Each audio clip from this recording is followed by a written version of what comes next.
Okay, so 2 months are left for the CA inter examinations, and I'm going to discuss in 5 minutes your strategy for financial management. First of all, strategic management equally important है, scoring है, उसको ध्यान दीजिएगा, केवल FM के भरोसे मत रहिएगा. Now, as far as financial management is concerned, you have to picturize it this way that FM में एक बहुत बड़ा चैप्टर है कैपिटल बजटिंग, उसको आप साइड रखिए. उसके अलावा FM में ऑन द एक्सट्रीम साइड कुछ बहुत छोटे चैप्टर्स हैं जिनमें टू द पॉइंट मार्क्स उठता है और जिनमें एफर्ट लगता नहीं है. Mechanical chapters like leverage, dividend policy, एकदम दोनों चैप्टर्स छोटे से हैं, everybody likes it, formula based है and you score full marks in them. Then we have पैसा जो रेज करना है ना, उसका 2 चैप्टर्स है, cost of capital and capital structure. दोनों चैप्टर्स से बड़े बड़े क्वेश्चन आ सकते हैं. One has to be careful but the questions are repetitive. और उसके अलावा we have a big sector on working capital forecast, receivables management, cash budget वगैरह का सम्स. एंड फाइनली एक अकाउंटिंग से रिलेटेड चैप्टर है which is financial statement analysis, ratio से related. तो आपको अलग अलग बकेट्स में डालना पड़ेगा. मोस्टली लेवरेज और डिविडेंड पॉलिसी से स्टूडेंट्स का कंफर्ट बहुत हाई है, तो अकॉर्डिंगली लेवरेज और डिविडेंड पॉलिसी का जो टिपिकल क्वेश्चंस है, ओके, वो सल्टा के आपको कॉन्फिडेंट होना चाहिए कि आप लेवरेज और डिविडेंड पॉलिसी का सम्स राइट कर दोगे. आप इसके लिए लास्ट 5-6 बार का paper, RTP, MTP and actual paper देख सकते हो और उस पर लेवरेज और डिविडेंड पॉलिसी का सम्स उठा के कर सकते हो. एट द सेम टाइम अगर आपको लगता है कि आपको कॉन्सेप्ट ही याद नहीं है जरा सा, तो इन दैट केस 2 सिचुएशंस है. पहला कि मेरे को कुछ भी नहीं आता है, दूसरा मेरे को आता है मैं भूल गया हूं. इनफैक्ट जिस दिन एग्जाम ड्यू है उस दिन तो डेफिनेटली ऑडियो समरी यूज करना चाहिए, बिकॉज ऑडियो समरी और किसी का है नहीं, तो इन दैट केस बहुत टाइम लग जाता है. Of course remember that copy में जो कराया हुआ दैट इज भगवत गीता, ठीक है, उससे ऊपर तो कुछ है ही नहीं, बट एक सपोर्ट चाहिए होता है किसी को कि नहीं यार देख के समझ में नहीं आ रहा है, तो in that case the audio support works.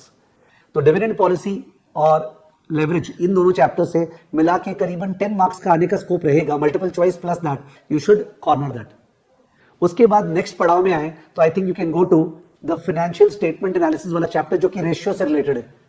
तो वो चैप्टर काफी इजी है. यूजुअली लोगों को रेशियोज का कंट्रोल होता है, डिफरेंट वैरायटीज ऑफ सम्स है. If you do the varieties, you do the 5-7 paper term का papers and RTP MTP and हो जाएगा. Then you can come to capital structure and cost of capital. इसमें थोड़ा time ज्यादा लगेगा because थोड़ा conceptual है. ओके, कॉस्ट ऑफ कैपिटल में काफी वैरायटी के सम्स है, छोटे भी है बड़े भी हैं, और कैपिटल स्ट्रक्चर में भी ओके काफी वैरायटी के सम्स है. आजकल आर्बिट्राज का सम्स भी ये लोग दे रहे हैं कैपिटल स्ट्रक्चर में एज कंपेयर टू पुराने टाइम पे जहाँ सेम टाइप का सम्स देते थे.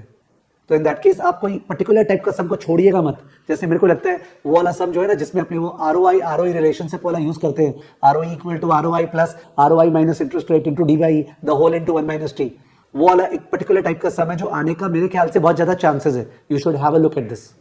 एंड फिर जाके लास्ट में we will come to capital budgeting. Now capital budgeting ऐसा है कि there is no limit to what can come. तो कई सारे लोग कैपिटल बजटिंग से स्टार्ट करते हैं रिविजन करना, प्रेपरेशन कैप बज से स्टार्ट करते, दैट इज गुड बिकॉज उससे आप सबसे डिफिकल्ट चीज को पहले पकड़ रहे हो. बट जब रिवीजन कर रहे हो तो कैपिटल बजटिंग से स्टार्ट नहीं करना चाहिए, उसको एंड करना चाहिए. उसमें जो एनपीवी, आईआरआर, प्रॉफिटेबिलिटी इंडेक्स है, ये इजी स्टफ है, उसको सल्टा लो.